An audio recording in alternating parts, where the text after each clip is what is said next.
এবাৰ হাইস্কুল শিক্ষান্ত পৰীক্ষাত ৬৭৫৬ গৰাকী ছাত্ৰ ছাত্ৰী উত্তীৰ্ণ নহল। এইটো এটা ভয়ংকৰ খবৰ। আৰু তাৰ ভিতৰত ৬০০০ মান ছাত্ৰ ছাত্ৰী চাহ বাগানৰ, আৰু তাৰ বেছিভাগে ছাত্ৰী। তেওঁলোকৰ শৈক্ষিক জীৱন এই বছৰৰ কাৰণে হেৰুৱাই পেলালে। মেট্ৰিক পৰীক্ষাৰ সময়ত ঝুমুৰ আয়োজন কৰাটো নিশ্চিতভাৱে সুস্থ কথা নহয়। ঝুমুৰ আয়োজন কৰাটোত আমাৰ কাৰো আপত্তি নাই, বৰং আমি সকলোৱে আদৰণি জনাইছিলোঁ যে চাহ জনগোষ্ঠী আদিবাসী নিচিনা এটা নিপীড়িত জাতিক যদি এনেকৈ এক্সপ'জাৰ দিয়ে তেতিয়াহ'লে সেইটো ভাল খবৰ। কিন্তু তাৰ নামত যদি জনগোষ্ঠীটোৰ ৬০০০ ছাত্ৰীয়ে যদি মেট্ৰিক পৰীক্ষা দিব নোৱাৰিলে আৰু এটা বছৰ হেৰুৱালে তেতিয়াহ'লে এইটো কেতিয়াও মানি ল'ব নোৱাৰি। গতিকে এই বিষয়টোৰ ওপৰত অসমৰ মুখ্যমন্ত্ৰীক ৰাজহুৱা বিবৃতি দিবৰ কাৰণে আমি আহ্বান জনাইছোঁ। যিমানবিলাক ছাত্ৰ সংগঠন আৰু বামপন্থী ছাত্ৰ সংগঠন আছে আটাইবিলাককে মই বিনম্ৰভাৱে এজন বিধায়ক হিচাপে আহ্বান জনাইছোঁ যে এই বিষয়টোৰ ওপৰত তেওঁলোকে তদন্ত কৰাৰ ব্যৱস্থা ল'ব লাগে। সদৌ অসম ছাত্ৰ সন্থা, আচ্ছা, আশা, SMSS, SFI, AISF প্ৰত্যেকটো ছাত্ৰ সংগঠনে AJYCP এই বিষয়টো পৰ্যালোচনা কৰিব লাগে, বিবেচনা কৰিব লাগে, তদন্ত কৰিব লাগে। আৰু যদি সঁচাকৈ ৬০০০ ছাত্ৰ ছাত্ৰীয়ে পৰীক্ষা দিবলৈ পোৱা নাই তেতিয়াহ'লে মই মুখ্যমন্ত্ৰীৰ ওচৰত আৰু শিক্ষামন্ত্ৰীৰ ওচৰত দাবী জনাইছোঁ যে আকৌ স্পেচিয়েল পৰীক্ষা পাতি আমাৰ চাহ বাগিচাৰ এই ছাত্ৰীসকল আৰু এই ছাত্ৰসকলক পৰীক্ষা দিয়াৰ ব্যৱস্থা কৰিব লাগে।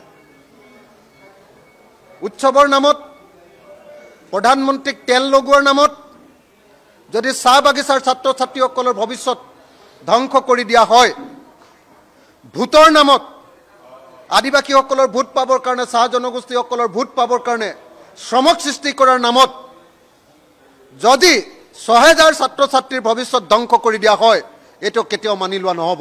এইবাৰ হাইস্কুল শিক্ষান্ত পৰীক্ষাত ৬৭৫৬ গৰাকী ছাত্ৰ ছাত্ৰী উত্তীৰ্ণ নহল। এইটো এটা ভয়ংকৰ খবৰ।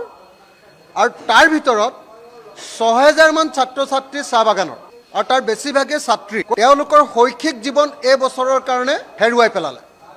মেট্ৰিক পৰীক্ষাৰ সময়ত ঝুমুৰ আয়োজন কৰাটো নিশ্চিতভাৱে সুস্থ কথা নহয়।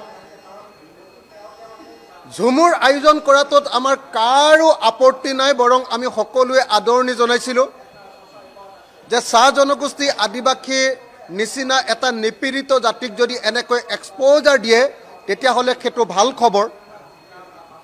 কিন্তু তাৰ নামত যদি জনগোষ্ঠীটোৰ ৬০০০ ছাত্ৰীয়ে যদি মেট্ৰিক পৰীক্ষা দিব নোৱাৰিলে আৰু এটা বছৰ হেৰুৱালে তেতিয়াহ'লে এইটো কেতিয়াও মানি ল'ব নোৱাৰি।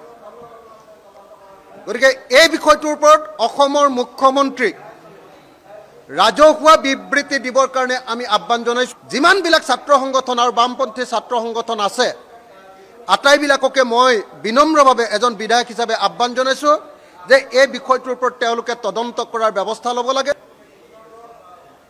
সদৌ অসম ছাত্ৰ সন্থা, আচ্ছা, আশা, SMSS, SFI, AISF প্ৰত্যেকটো ছাত্ৰ সংগঠনে AJYCP এই বিষয়টো পৰ্যালোচনা কৰিব লাগে, বিবেচনা কৰিব লাগে, তদন্ত কৰিব লাগে। আৰু যদি সঁচাকৈ ৬০০০ ছাত্ৰ ছাত্ৰীয়ে পৰীক্ষা দিবলৈ পোৱা নাই তেতিয়াহ'লে মই মুখ্যমন্ত্ৰীৰ ওচৰত আৰু শিক্ষামন্ত্ৰীৰ ওচৰত দাবী জনাইছোঁ যে আকৌ স্পেচিয়েল পৰীক্ষা পাতি আমাৰ চাহ বাগিচাৰ এই ছাত্ৰীসকল আৰু এই ছাত্ৰসকলক পৰীক্ষা দিয়াৰ ব্যৱস্থা কৰিব লাগে।